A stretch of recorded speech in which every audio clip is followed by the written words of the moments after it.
Welcome to my video page. This is Dave Johnston with Aqua. Today we're going to show you some quick tips and tricks on proper sprinkler care.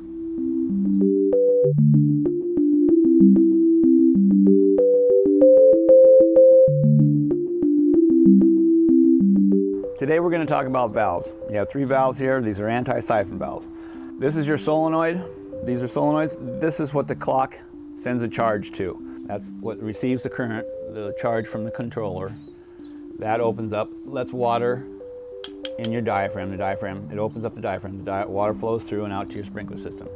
Here you have your flow control. This you can turn the water down, probably 85 to 90% of the water. It doesn't really close it off usually. Sometimes they do, sometimes they don't. More of the time they don't turn it off completely. Over here is a bleeder.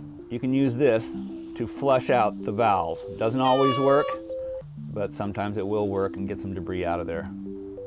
Now you can use these bleeders for if your valve's leaking and you hear water coming through and you see water dripping out one of the lowest heads, which is called weeping. You can come over here, take a screwdriver, open this up a little bit, not too much because it'll fly out and you'll lose it. Just open it up and it sends water through. It flushes out the diaphragm, flushes out whatever is in there, usually, not all the time, and then you close it tight. Here's your valve. This is your anti-siphon device that prevents water from going back into the system. Valves are real important. This is what can happen with a valve. This is probably 90% of the time is what I'm called out for, and that's for a bad diaphragm. The diaphragm inside here, this is what opens up and releases the water to go to your sprinkler heads. When that is blown out, old, worn, or just shot out,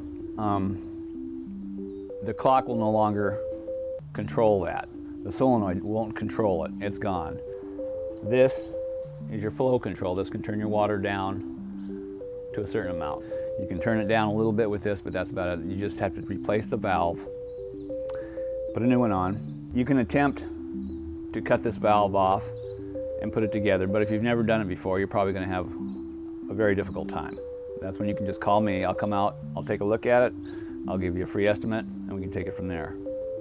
For more information, visit me on my website or follow me on Facebook. Thank you for watching. I hope to hear from you soon.